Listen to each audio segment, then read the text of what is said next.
first of all, thanks so much for doing this. And I apologize that we had to reschedule. Um, Things can always come up, but that was on me. I've been looking forward to talking to you, and I really appreciate you sending me your books. Um, I think I've only talked to one other POW, and I wish I could remember his name right now, and it's escaping me. You probably knew him. Yeah, I probably know most of them. Yeah, I bet you do. But I always wanted to meet Admiral Stockdale when he was alive, but it Yeah, just didn't yeah. happen. I'm a little younger than him. But I want to talk about that experience, but I always like to start out with like kind of let's go back a little bit earlier. Hmm. And you were from Georgia. Like, what was the origin story like for Lee Ellis? Right? What were the Yeah. parents like? What were some of the foundational pillars that kind of led you into the military and just made you who you were back then Hmm. before the whole POW thing? Yeah. So I grew up on a farm about 10 or 12 miles outside of Athens, Georgia, Hmm. between Athens and Commerce, Georgia. And Athens is where the University of Georgia is. Right. My mother had graduated from there in 1931, went to South Georgia, was a home demonstration agent, which means she taught Home women how to. demonstration agent. That's interesting. That was a term that every county had one, and she worked with women and men too, but teaching them how to can, how to sew, how to do things, and it was paid for by the county. It was a Wow. natural thing back then. It was until the 50s, actually. But she did that, and then she transferred over to another town, and she met my dad in Cordele, Georgia. They got married, and then her mother got cancer and was dying on the farm in North Georgia. So she and my dad, and I'd just been born about a year before, and my older brother, we moved up to North Georgia to the farm. Now, my dad was not a farmer. He was a little town in South Georgia, but he wasn't a farmer. But my grandfather was, and we lived there near him on the farm. And then when my grandmother died, we moved in. But all of that to say, uh, I had pigs to feed. Yeah. I had wood to chop, Right. coal to bring in the shuttle, and I plowed mules. And I Hmm. tell people, it was a unique era to be growing up because, well, let me back up. When I was five, What? Give us the time frame. Is this the 50s or the 60s? uh, I was born in 43, Okay. so we moved up there in 48, Okay. 44, So 40, 50s. 47. Wow. Yeah. My grandmother died in 48. So uh, in 53, I would have been 10 years old. And Right. that's when I was learning to. I started driving a car and a truck when I was 11 years old. Okay. Back Mm. then, you could do that. Right. And that was the kind of part. My brother, who's 2.5 years older, he didn't drive anything till he was 16. I started driving when I was 11.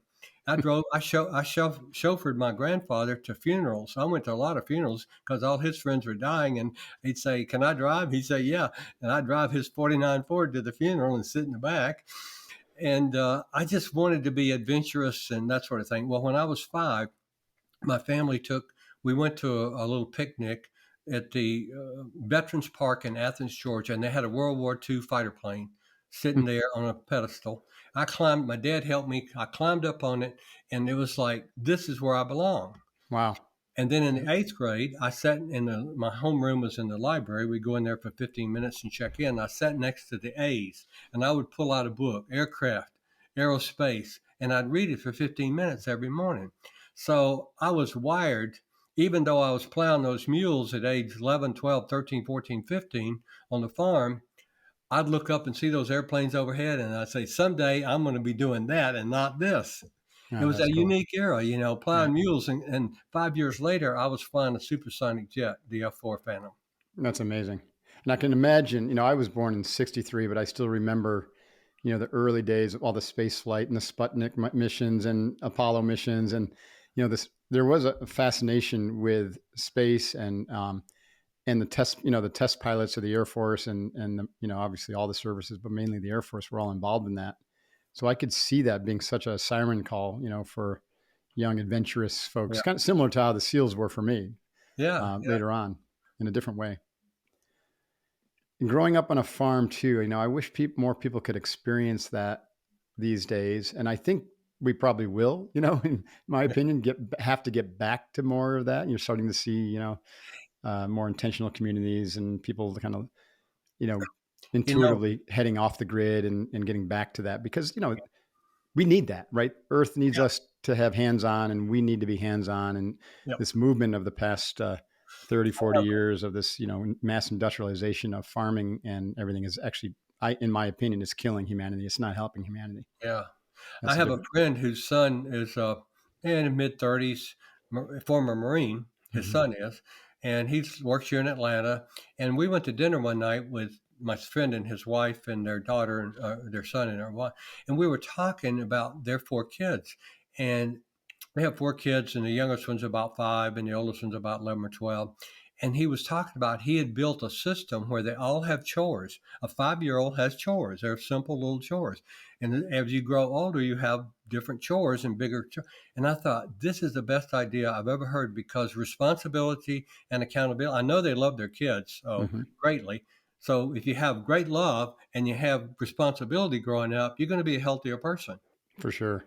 And so I'm thinking about going back to them and saying, let's work on a little book, and I'll get you an author to help you, and you do a workbook even to Yeah. help parents figure out how to help their children become responsible and take Mhm. ownership for tasks as they're Yeah. growing up, because so much of them they haven't. And whenever they have a failure nowadays, it's like they get depressed and they have to go to a counselor. I know. Yeah. Yeah. I agree with that. And working with your hands, it doesn't have to be growing, but I love that idea of kind of going back to more community intentional living where everyone can participate, right? Yeah. And I think that that's, again, you're going to see a lot of that happen. I don't want to get into politics or anything unless the conversation goes there, but like we all have a sense that our society, culture, everything's kind of on the, it's on the edge, right? Yep. And things aren't working Yes. very well. So, there's the doomsayers and the collapsers and the survivalists, but then, I kind of approach it from the emergence perspective. Like what's emerging, what's trying to grow up in the cracks and what's trying to reassert itself in terms of balance and harmony and living, Yep. living in harmony with the earth and, being, putting aside all the linear extraction and conquer kind of conquest thinking of the industrial age, which is being, of course, perpetuated to this day through the military, pharmacological, industrial, political, establishment, and the concentration of power and energy there is doing a lot of damage, and people see that, so they're asking questions. How can we be part of the solution? Hmm. I think that's one of the reasons that motivates me to do this podcast and have conversations with people like you, because you know there's a lot of gaps in leadership, right? So I think we can lead by example, like you are with your kids, and through your work. And I'm trying to do the same thing, through how I take care of my body and take care of, our community is like a living embodiment of healthy, mentally tough, emotionally mature, spiritually grounded. And so people need to see it to believe it, right? Because they don't believe anything anymore that's coming at them from social media and the news. You know, I'll be 80 in October. Amazing. You look And, terrific. I can still do 30 push-ups, Right on. and I go to the gym some, and I work 8 or 10 hours a day most days. In fact, I was talking about your book earlier. It's really helping me. I gotta refocus in managing my time so that I have time to be the person that I need to be and want to be. Right. But still, uh, I feel like I'm on a mission. I Yeah. have purpose and mission in my life, and I have been given the opportunity to do it. And so I'm sharing this message about leadership and about teamwork. You have to be both responsible and tough, and you have to be Mhm. caring. That's right. And That's the 40, hand in the glove, right? exactly, You exactly. have to have that both. I mean, that's the yin and the yang from the Eastern tradition. Like it's the same Yep, thing. You have to be strong, but you also have to be flexible and inclusive and loving. Heart, yep. heart, head, and hands all united. In fact, you would find this interesting. But when I launched Seal Fit back in 2006, I think originally I have this 50-hour nonstop, like really intense team training event that we is loosely modeled after the Hell Week, Navy SEALs Hell Week. Mhm. The big difference is we teach those skills that I introduce in the Way of the SEAL. Like we Mhm. teach breath control and visualization and mindful awareness Hmm. concentration power, and we do it in the context of a team, right? To take your eyes off yourself, put them on your team.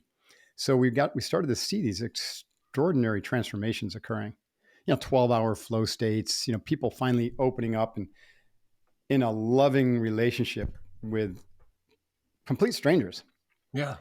And so I was trying to figure out what is this? What's going on? Like, what do I call this? And because I was a martial artist, I've been inspired by some of the martial, like the ancient samurai and, those warrior traditions where they were able to fuse the hard and the soft, right? The inner and the outer, the yin and yang. And there's this term that kept popping up to me, and it was kokoro. And kokoro means to merge your head and your heart and your hands in action or in service. Isn't that cool? And so It I is. like, that's I what's love it. happening. I love it. These people, as a result of this training and this experience, are opening their heart. They're getting out of their head from a limited thinking and opening up their mind Hmm. and accessing more of their mind, better decision making, more calm clarity. But then they're expressing it in service, right, to others. And that's what I think we need more of in this world. We need people to open their hearts and to be, put their eyes on others and realize, look for the sameness instead of, always pointing out the differences and drawing, lines and boundaries and borders and then pointing weapons at each other. Like, this obviously not working. You know, Anyways. I had a session yesterday, a 2 hour session with a bunch of NCOs in the Air Force. Oh, great. And I had a one-page handout where they could look at the 6 things that are typical of a person who's highly results mission focused and one who's more relationship social Mm-hmm. focused, people focused, and had them identify which one was they're more tilted towards. Because 40% of the population tends to be toward one and 40% toward another, your natural go-to. And it was interesting because a lot of them admitted that they were more relational and did not hold people accountable. And so we talked Interesting. about how to hold people accountable in a loving way. If you're a parent, you got to learn to do that. And if you're a Yeah. leader, you got to learn to show people respect and care about them, but hold them accountable. Right. I said, you got to engage with them early on. You can't put it off. When you see it starting to get off track, you got to pull them in and say, That's okay, right. let's talk about this. But it was interesting because we were talking about this whole thing of caring about your people, but also holding them accountable, being tough, but still caring about them. Right. And And that's really what tough love means. It it doesn't is mean just be tough and then in your own mind say, "Well, I still love them." I mean, it's like literally, like when people. Let me use another example with SEAL Fit. The experience that people have with my SEAL coaches, who are all have put thousands of people through our training. Like, if you just watch the YouTube video, what you see is Navy SEAL training. Like, it's intense, right. right? It's intense. But if you're there and you're standing on the other in front of one of these Navy SEAL coaches who are one of my coaches, what you feel is love. Hmm. It's tough love, right? Amazing.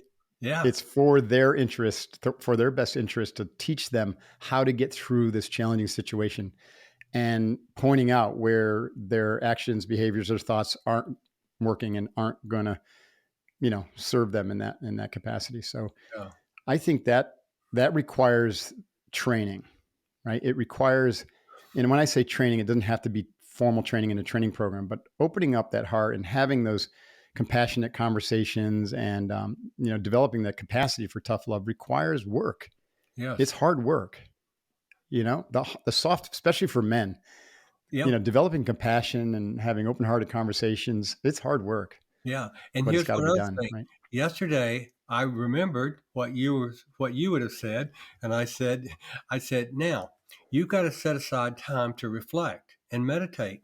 You got to set aside time in the mornings or in the evening and think about what's going on in your organization and listen to your intuition. If something tells you it's probably not going well over there, you probably need to go investigate and check it out and see whether it is or not. I said, I learned this because I had Right. pictures of all my direct reports on the wall.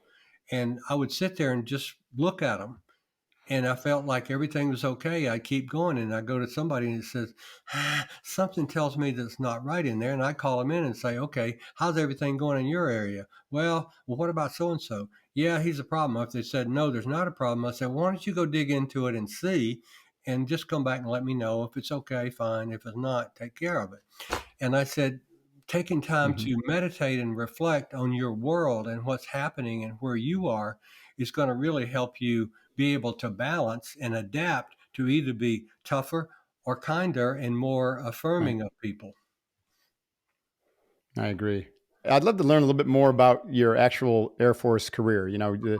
Getting in to become a pilot and what you flew and what that was like, and then also let's get into the incident. When suddenly you realize you're falling through the air, your plane's going down. Absolutely. It's been scary. So I graduated from college in 1965, and 3 days later, I was in flight school. 53 weeks later, I had an assignment. It said F4 Phantom Pipeline Southeast Asia. Whoops! And so, You knew what that meant, didn't you? yes, I did, because this was August of 1966. So the war in Vietnam is building up fairly quickly then. Right. And so I went to SEER school and then to F4 training, combat training out in the high desert of California between, near Victorville, but it's between about a third of the way from Los Angeles to Las Vegas, Was and that about Edwards 100. Air Force Base or It was, no, it was George Air Force Base. George? Yeah, I know it, They George. Yeah. closed it, but we were about 120 miles south of China Lake, Right. and we would do all our bombing. Our range was up there, and occasionally we'd get into a little dogfight with the Navy fighters up there, and sometimes we'd go down to San Diego and get in a little dogfight, and it was wonderful. We did everything they did in Top Gun, all the Hmm. air to air and all the air to ground, which they didn't do in the first Top Gun, but they did in the second one, Hmm. and it was all for getting ready, qualified to go to war. And as quick as we finished, we headed out to Southeast Asia, either to Thailand. We had a couple of bases there, or to Vietnam. And I went to Da Nang in the northern part of South Vietnam, about 60 miles south of the DMZ. Wow. So you actually flew missions out of Da Nang. Yes, I did. I Wow. did. And initially, when I first got there, uh, I was in the 366 TAC Fighter Wing, which was the F4 wing at Da Nang, and they were flying all the missions that were flown into North Vietnam by F4s. And part of those were bombing missions up near Hanoi, and part of those were close air mid cap. They call it mid cap, flying, protecting the bombers from the MiGs that were coming in to attack them. Right. So I was all excited about that. And 3 weeks after I got there, the 7th Air Force in Saigon took away that mission from us. And all we did was fly into the southern part of North Vietnam with air to ground bombing on the Ho Chi Minh Trail and trucks and bridges and road blowing up the road, as well as close air support for the Marines and the Army up in the northern part of Vietnam, and interdiction missions in Laos. So I Wow. had some of both of those, but mainly I flew uh, bombing interdiction missions of bombing the roads and trucks in southern part of North Vietnam. Hmm. Just walk me through like a typical mission. Like how long did they last? What were the critical inflection points, and what was your mind doing throughout those missions? Well, if you went up on a mission up near Hanoi, that was a total different thing, because you went in a big formation. There Right. might be 16 F4s and a bunch of 105s and all that, 30 or 40 airplanes going in to bomb Wow. or to protect the bombers. And there was a lot more surface to air missiles and MiGs up there. Whereas if you're in the southern part flying like I was, it was mostly anti-aircraft artillery. And if you got down low, it was machine guns and rifles and all that kind of stuff. Right. We always got shot at. Almost every mission we got shot at, and you'd see tracers here and there. And especially when you're rolling in and you're coming down to bomb, you could see tracers. And 7th of November 1967 was on my 53rd mission up north, and the tracers were going by. But when the bombs came off, right, we pulled immediately, and the airplane blew up. No shit. And so it What caused the explosion? Did you get hit by an aircraft gun, or was it Well, yeah, one of your bombs? that's an interesting question, because we were sure it had to be AAA, anti-aircraft artillery, and that was unusual because they didn't. You normally never blew up an airplane. They blow a hole in the wing or Right. blow a hole in the tail or hit the engine, and the engine would quit. But our airplane blew into several pieces, and Wow. fortunately, the cockpit was tumbling, negative G, so I couldn't want to eject with my head up against the canopy, and all of a sudden it flipped. And we were so well trained, and I knew exactly what to do. I pulled the handle, boom. My partner, and we had two pilots in the F4. He jumped out, and I was just totally doing training. Right. And I was slipping my parachute, planting my PLF, parachute landing fall. I did mine. They actually caught him in his parachute. He didn't get to do a PLF. Oh, And you mean the enemy? yes, the enemy caught him. Really? Yes, Wow. caught him as he was hitting the ground. They caught him. They grabbed the reins. Wow. And they probably all fell down, but the militia had him. And the militia, I got on the ground, and I'd been trying to slip my parachute to get to a river a couple hundred meters south, and that river was only about 3/4 of a mile from the Gulf. I said, if I can get to the Gulf, the Navy can pick me up. Well, uh, I couldn't slip it, and I did my parachute landing fall. I jumped down in an old bomb crater, disconnected my parachute, pulled out my emergency radio, and said, hey, called my wingman and said, hey, I'm on the ground 200 meters north of the river, start strafing at 300, I'm headed south. Well, within 90 seconds, they captured me. Oh, 2 years okay. later, 2 years after I came home, I was at a fighter pilot reunion, and my wingman was there, and he said, hey, I heard your call, but you know what? I decided I couldn't shoot that accurately. I was afraid they were going to, they're too close to you. And I said, that was very wise because they surrounded me and captured me within a couple of minutes. Wow. So they stripped me down to my underwear, searched me, gave me my flight suit back, and then tied my hands, put a blindfold on me, and I could kind of see out and underneath the bottom part. And Hmm. then they put a rope around my neck and led me like a dog from village to village, and ended up. With your co-pilot, or would you get separated? We were actually, he was the aircraft commander, and I was Okay. right out of flight school. The Air Okay. Force was putting pilots in the back seat. The Navy and Marine Corps had RIOs back there, Right. radar intercept officer. So they put me in the underground shelter with him for about, I heard somebody, we were both blindfolded. I heard somebody breathing. It was real quiet. This was like a few minutes after I was captured. And I said, Ken, is that you? And he said, yeah. You okay? I said, yeah. Are you? He said, yeah. And they came in and pulled me out, and I didn't see him again for a week on the way Hmm. to Hanoi. Uh, the interesting thing was the guy that was in charge militia of taking me north was a great soldier. He was a tough guy, but he was very honorable, and he used his soldiers to defend me and protect me from the wild and crazy people that were trying to hit me with rocks and sticks. And Really? You mean yeah, like the civilians, the yes, townspeople? yep. Fascinating. How many how many of you were there who were shot down and rolled up into Hanoi? Well, there were two groups. The bombing stopped in the late summer of 1968. So from August 4th of 1964, when uh, Alvarez was captured, and then the second person was captured in February 65. So he was there 6 months before any of us got there. He was an A4 pilot. And then by 1968, then that's when they stopped the bombing. And so we had people there 5 to 8 years, 8.5 years, and then we didn't have any more new guys for about 3 years. Hmm. And Okay. because they'd stopped the bombing of the North. Now, there were some prisoners captured in the South that were prisoners, and they put them in layouts and one part of North Vietnam, but they were not in our system.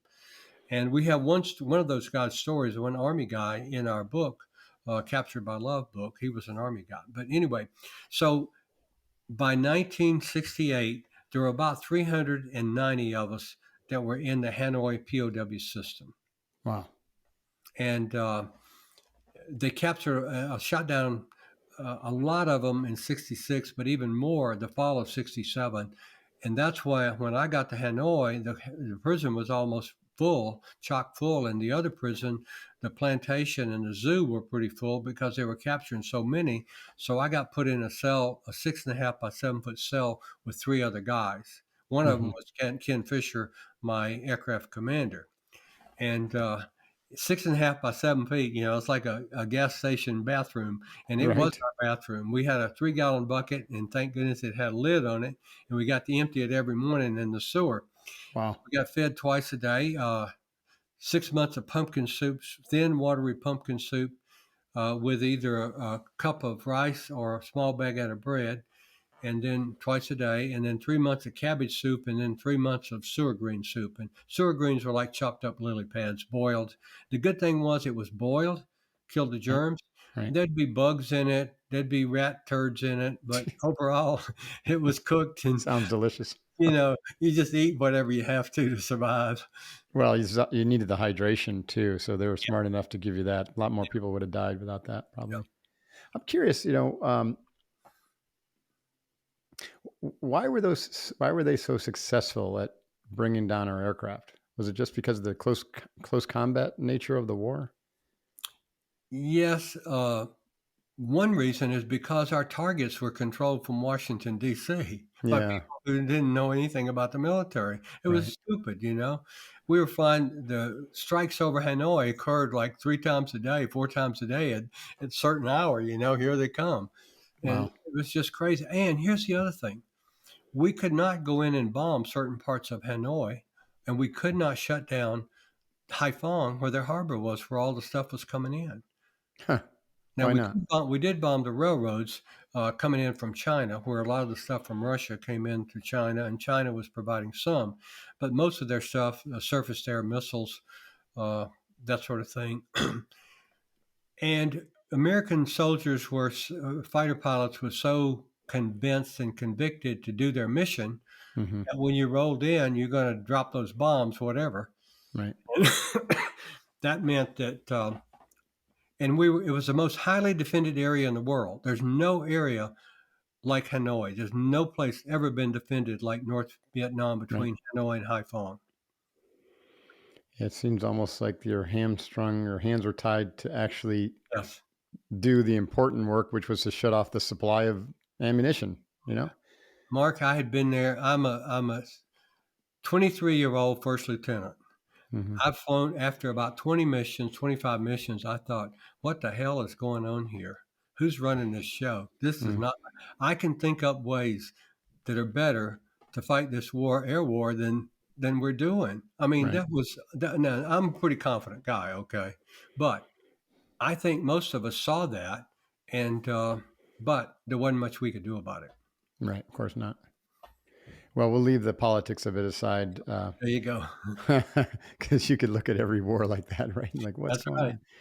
on? Um, so this experience, like most people can't even fathom, a week of imprisonment, right? Or like losing your freedom like that is, and the shame and the debasement that comes with that loss of freedom. And it sounds like some people got treated worse than others probably, and there's a little luck involved, but like, just talk us through that experience. And Yeah.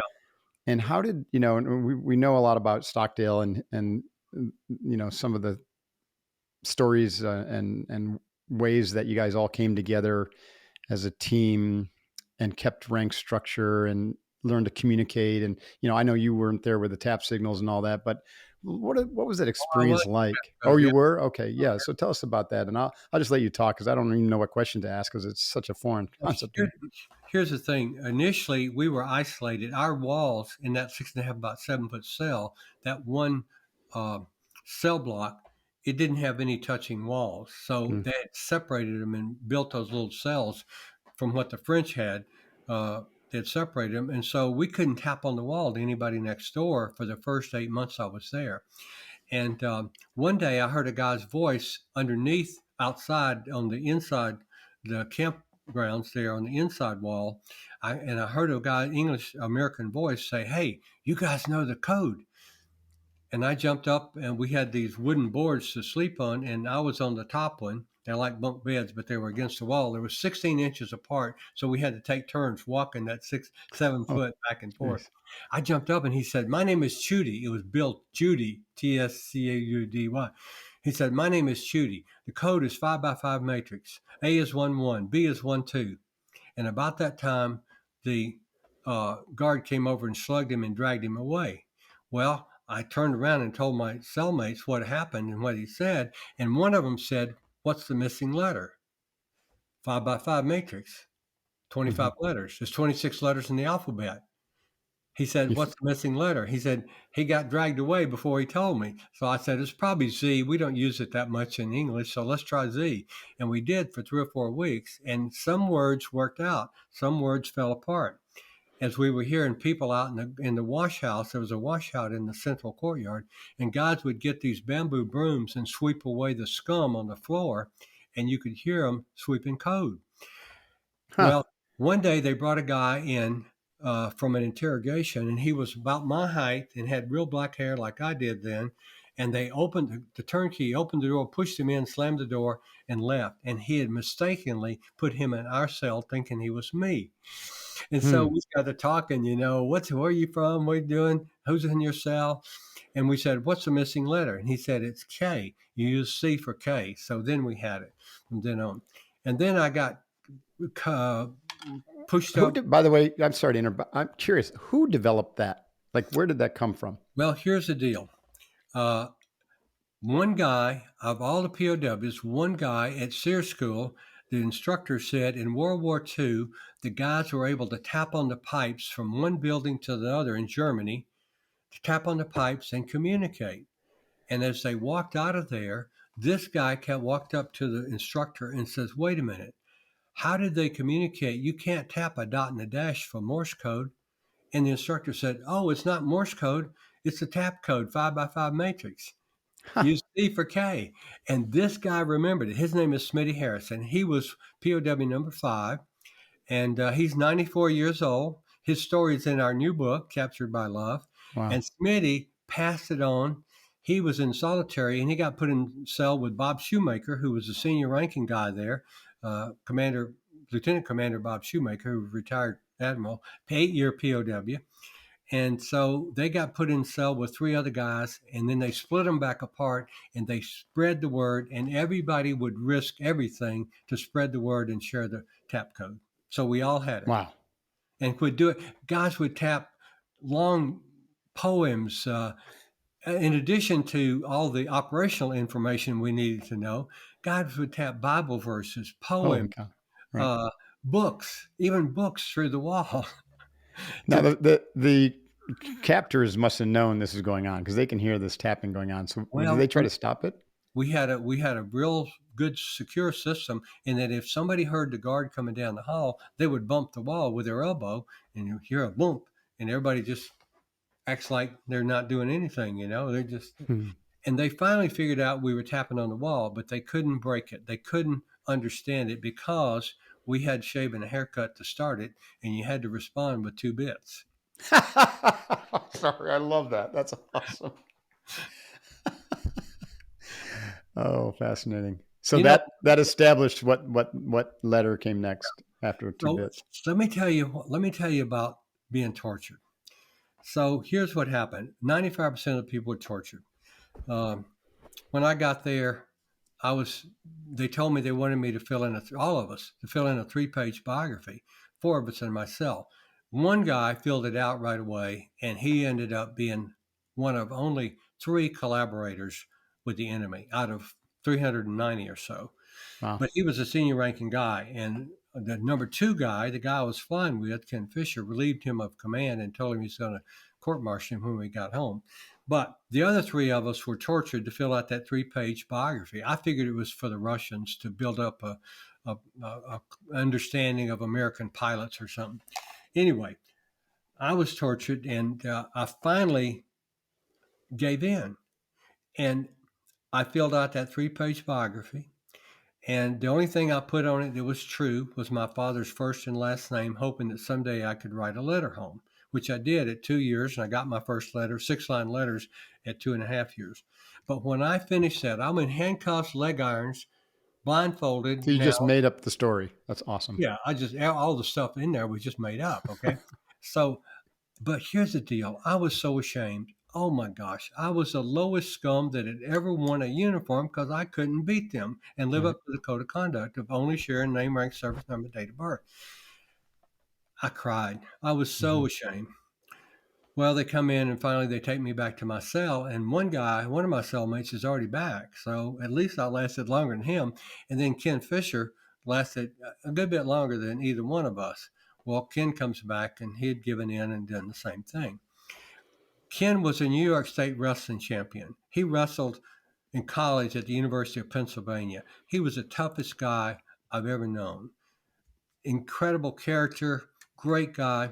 He was my leader for the next 3 years, and I am who I am today because of his example for me of being a person of great character and courage.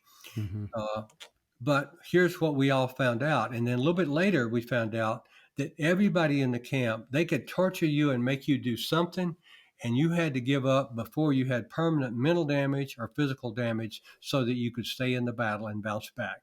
And Right. our leaders, Stockdale and Reisner and Denton, those guys were tortured the most. And that's what they did. They finally give them something and bounce back. Mm-hmm. That's incredible.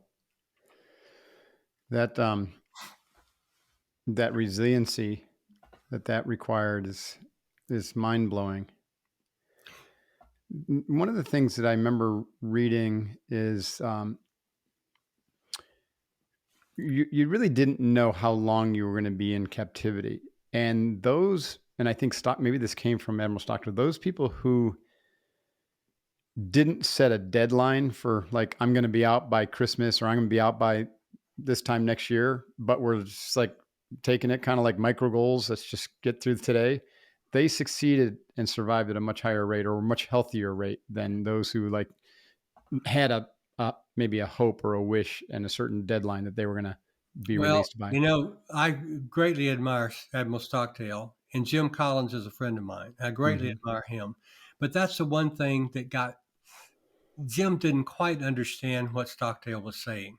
What Mm-hmm. happened was Admiral Denton, Mm-hmm. Commander Denton, then they were both about the same rank. See, they're both squadron commanders, or one was a group commander, air group commander. But Denton was an optimist and Mm-hmm. more of an over the top sometimes. He was more outgoing, more social. Stockdale's a stoic. Yeah. But Denton was tough, and he lasted 7.5 years and resisted just as well as Stockdale did. But he was always coming up with this, we're going to be out by next summer kind of thing. And it irritated Stockdale. Interesting. But in Stockdale's quote in Jim Collins' book about, you must never believe, you must always believe that you're going to succeed, but you must deal with every day as it is. Yeah. Uh, and that's true, but didn't Mm-hmm. believe that too.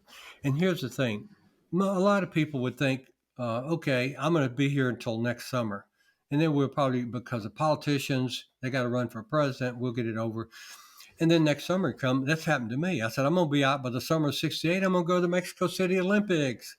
Mm-hmm. Well, when President Johnson decided not to run, and then July came, and I was still there, and I said, okay, I can do one more year. And a Right. year later, I said, well, I can do 2 more years, but it was Mm-hmm. really 3.5. So we learned to, sometimes we'd set a goal out there, but we adjusted it. It was our way of life. Mm-hmm. And there was not too much problem with that. That one thing is the only thing I've ever seen that was a little bit off base uh, in Stockdale's writing and Jim Collins' writing. Mm-hmm. It was a little bit misleading because of his and Denton's competition. He didn't like Denton saying, "We're going to get out of here next summer," Right. and that he felt like that was a little bit undermining, I think. But they both were very courageous, and they both set Mm-hmm. a great example for us. And we all stayed positive. No matter what, we stayed positive. We're going to get Incredible. out of here someday. We're going to do our duty to the best of our. And when we get knocked down and we have to give in, we're going to bounce back. And Right. our teammates were really strong and would take great risks to get to us and say, "Man, we're proud of you. We ain't Right. leaving without you. We're not leaving without you. We're proud of you." And Yeah. that caring goes back to what we were talking about earlier on caring was so important. Mm-hmm. I was recently in Washington, D.C., and I went to the Holocaust Museum, and it's just like heart wrenching. Yep. And what's coming up for me now is like, I'm actually like feeling like you probably have a lot of gratitude for the for the Vietnamese people to not be the horrific people that the Nazi Germans were, or even some of the atrocities of the Japanese in World War II. Like they would have just killed everyone. Yeah. Well, now the communists killed millions of people in Vietnam.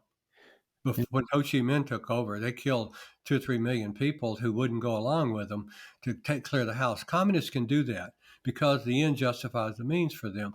But with us, You they were would, too they would important politically, right? we were too important to them. They saw us as hostages, and they saw that value. I You know, see. Okay, that makes more sense to me now. they would torture you, but they wouldn't let you die. And some of the torture was horrific. I didn't have to go through the rope torture. Ken Fisher, my roommate, when we were on our way to Hanoi, they tied his elbows together, cinched them all the way till they touched. They stood Okay. on them and cinched them, which was tearing in here. And then they ran a rope over through that and tied it and threw it over a beam and pulled him up and Oh, left him hanging for 27 minutes with hanging by this until oh, everything is just tearing out up here. He was one tough hombre, and he gave in, and he finally answered something other than name, rank, service number, date of birth, but he didn't tell him anything true. I was going to tell you, one guy was tortured, and they were supposed to tell the communist, the interrogator, and it was bad torture. And so finally he said, okay, they wanted him to tell him who is somebody in your squadron who's refused to fly combat missions over North Vietnam. Well, no one had, but they had heard that, see, propaganda. So he finally said, yes, it was. And it was Clark Kent. And of course, we all knew, and the American people all knew exactly what had happened. So that's what we did. You had to stay, you had to keep your in the battle. right. You give in, but you don't give up the battle. That's right. I want to talk a little bit about reintroduction or finding your way back into normal, air Hmm. quotes around that society, after you were released. And of course, then some of the major leadership lessons.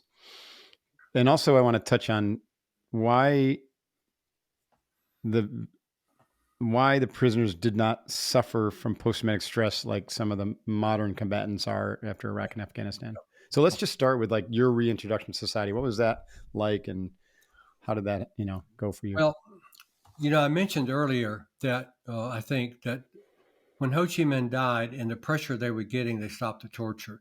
Then, after the Sante raid on the Sante camp by the special forces, we had moved out, but they put us all back in Hanoi in these 16 to 1800 square foot cells, big rooms. And there we were with 40 to 60 guys for a year and a half to 2 years. And there wasn't anything, we weren't getting tortured. We could kind of live and let live. And we started working on getting healthy. Mm-hmm. Every day we were turning loose of shame, anger, bitterness. We were Wow. not, the issue was we were smart enough to know if we went home with shame, guilt, anger, bitterness, we would still be in handcuffs and leg irons. Right.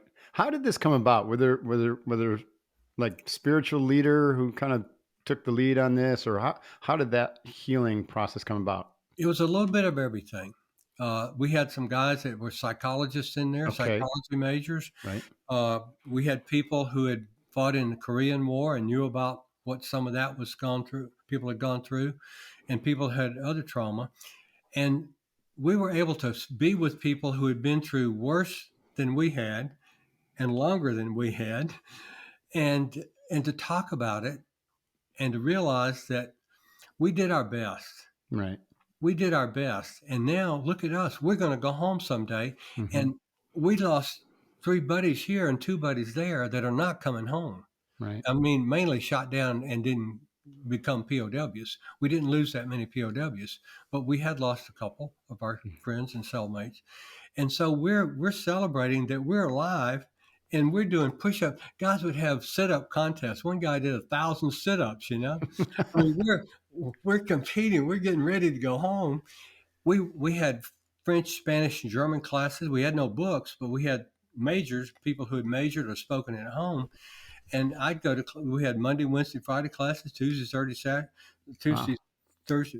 Tuesday, Thursday, Saturday classes. And so And we had church on Sundays. We had a choir. We had all these weird fighter pilots who get up and give a homily speech and sermon on Sunday morning, That's about amazing. guys, think of us.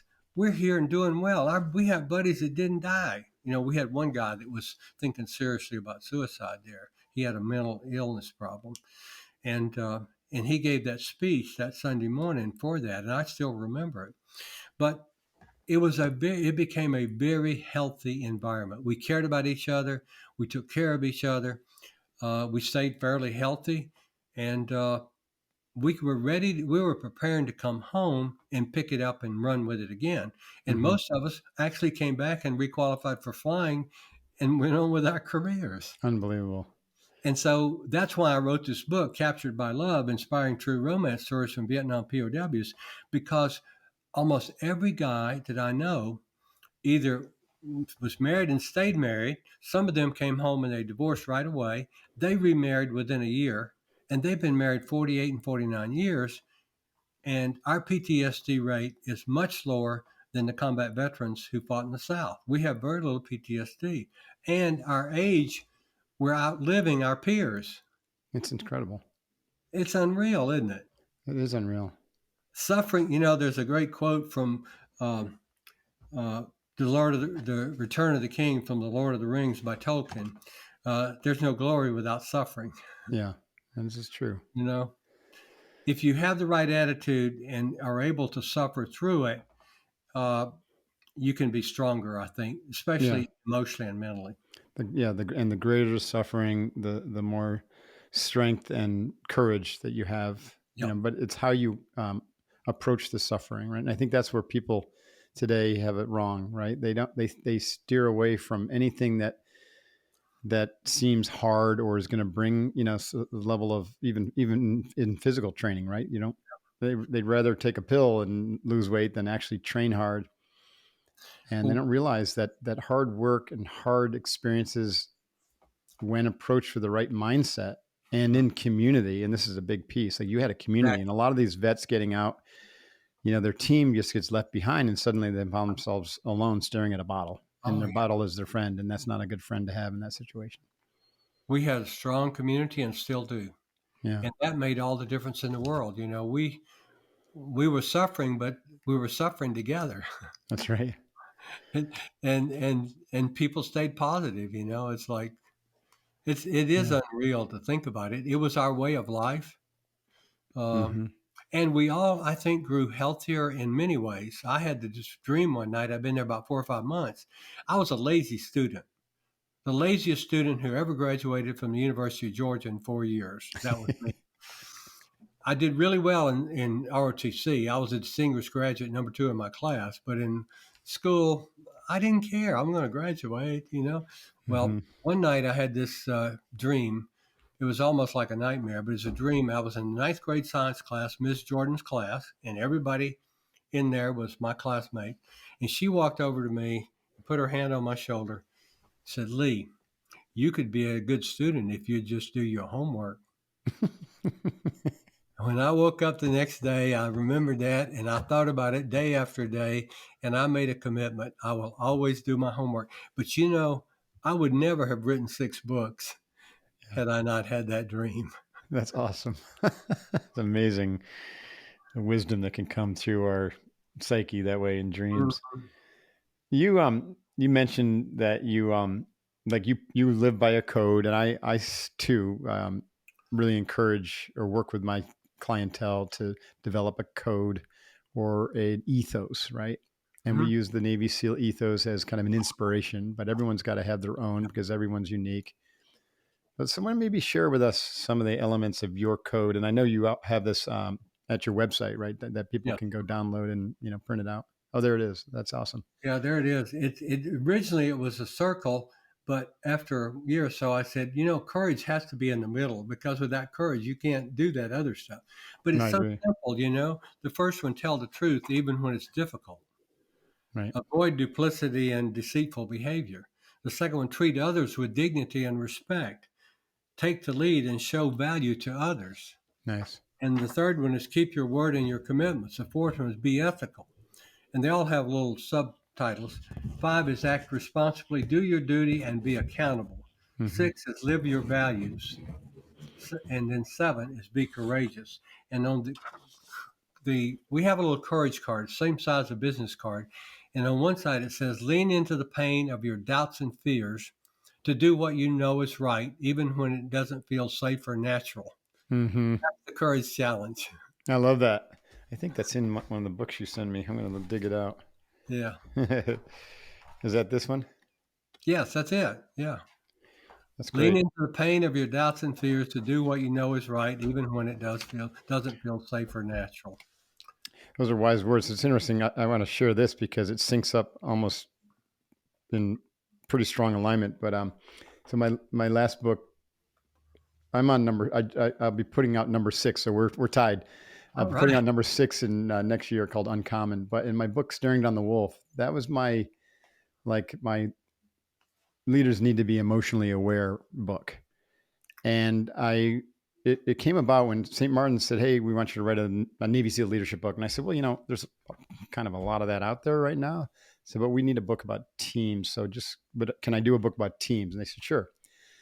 So the way I like to write is, if I don't already know the content and someone wants like this was more like, "Hey, you do this," and I teach team building, so I could have easily just done something formulaic. But I sat down and meditated on it, and I just sat down there for several weeks. I didn't get busy writing. I just kind of sat down and asked, right, what's this book supposed to be, right? Yeah. Yeah. And out of one of my meditations, literally these 7 words kind of came to me in this order.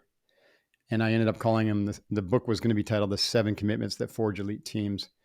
That ended up being the subtitle. And I called the book Staring Down the Wolf, which is a reference to like staring down your fears Yeah. and overcoming the trauma and the doubts and the shame and the guilt, right? Because all leaders have that, right? Whether you're a POW or just Right. have some childhood trauma. Anyways, the 7 commitments, the first one is courage. Like you said, because without courage, nothing happens, Right. right? You have to develop that courage because that's the doorway through which all good things happen. It is. And then the 7 commit, I only talk about the first 3. The second commitment is trust. Is first trust yourself, develop the ability to be trustworthy, and then that'll accrue trust amongst the team. And then that's something you have to invest in every single day. Because like you said in the SEALs, one off shit can wipe out 1,000 attaboys. So you have to invest in Yep. trustworthiness. And then the third is respect. Now those are close cousins, Yep. trust and respect. But respect is like, let's respect everyone. Let's treat everyone with the dignity that he deserves.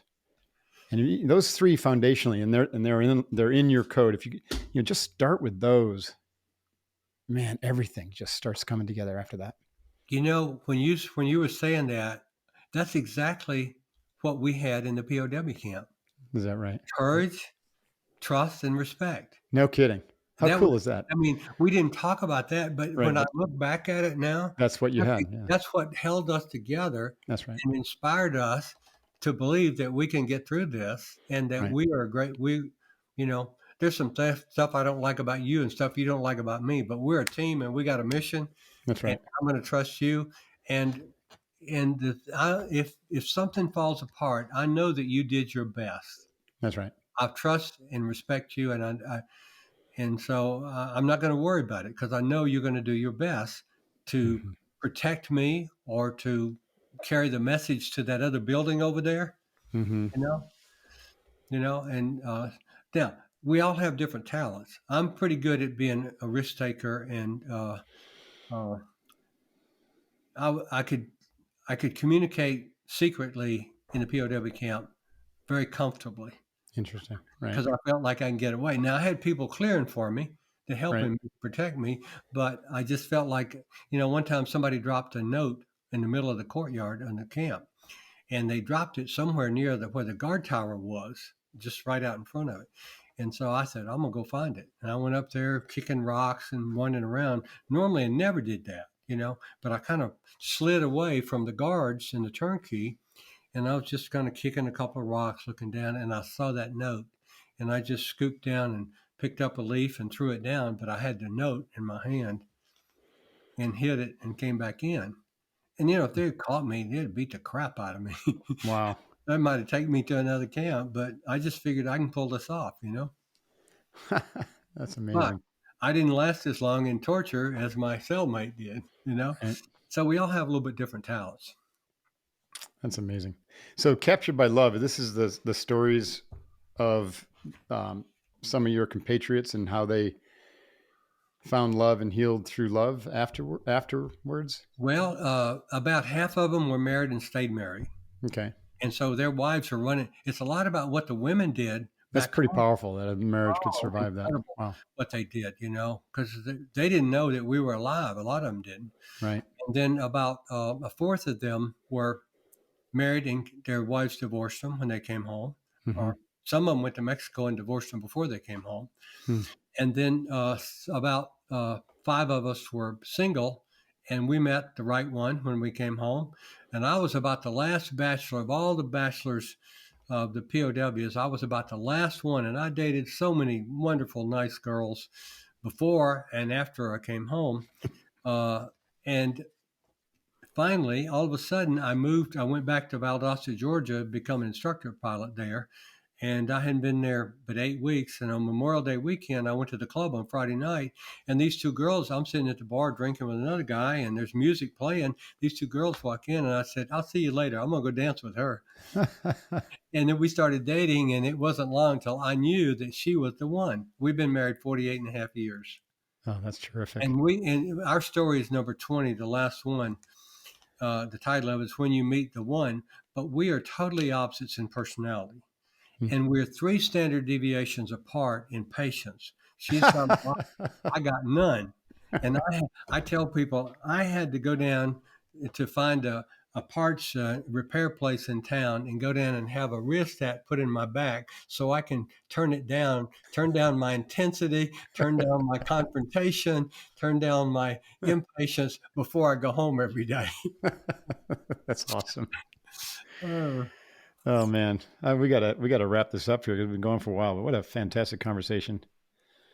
Really appreciate you for doing this and for your time. Where do you have a like a place for like folks to come to learn about your books and Yes, your work? the that book is at powromance.com, and actually you can read several of the stories there. You can read the foreword by Tony Orlando, and also Mhm. a foreword by Gary Sinise, and Mm. then the introduction to the book. Why, for those of you who were readers who were not around during the Vietnam War, I give a brief history in the introduction of the war, the men, and the women, and then we go into the stories. And The stories are mostly, as I mentioned, some were married and stayed married, what the wives did. Uh, some were married and divorced when they came home, and somehow they met. Some of those how they met. Hollywood couldn't write a script like that. Mm-hmm. It's unreal. It's like, really, that happened? And now they've been married 49 years, 48 years, and the resilience and the commitment and the ability to get along with somebody. One story is about a guy came home and his wife had divorced him, said, I'm divorced, out of here. And 2 months later, he met a widow whose husband had been shot down and didn't come home. Mm. And they fell in love right away. He's 91 now. He still comes to reunions. She's there. She's about 86.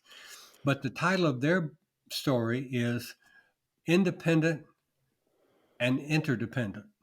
Hmm. And Yeah. that's a great point because Mm-hmm. you always have to be independent, but if you're in a great relationship, you have to be interdependent too. Mm-hmm. Mm-hmm. And how being able to work that is such a healthy thing for a marriage Mm-hmm. or any relationship. You can't change that other person, and they're not going to make you who you are. You are who you are, Mm-hmm. and they are who they are. You don't try to change them, but just let them be them, and you be them yourself. And let's see how we can be interdependent on lots of areas and be committed and be companions. That's awesome. Yeah, and ultimately, when you get to be your age and when you look back, right, it's the relationships, right, the relationships you have with your teammates over there that you shared that time with, the relationship you have with your significant other and your kids. I mean, that's the most important thing, It isn't is. it? It is. It And is. as a leader and anyone listening like that, just take that into account. Like it is all about you, your health, but then you giving to others is what makes you whole. Exactly. Isn't that You interesting? know, if you're, Mark, I've seen this so much like you have, okay? And I build models. So I got this graphic visual. I got it in it's 5 PowerPoints, but picture a continuum. On the left side is insecure, and on the right is secure. Mm-hmm. Well, in the first piece of it, it shows that, and then it shows people in different shades of color. And today they're here, but then there's a graph under it, and tomorrow they're over here because in certain situations we're more insecure, and Right. we're all sliding back and forth. That's right. But here's what we want to do: we all want to move toward being more secure and believing in ourselves, so that we can be both confident and humble. Mm-hmm. And when you're confident and humble, then you can be realistic, and when you mess up, you can take ownership for it, Mm-hmm. and people will trust you more when you own it when you mess up, That's right. I shouldn't have said that, we shouldn't have done that, that's my fault, okay. And they trust you more, they believe in you more.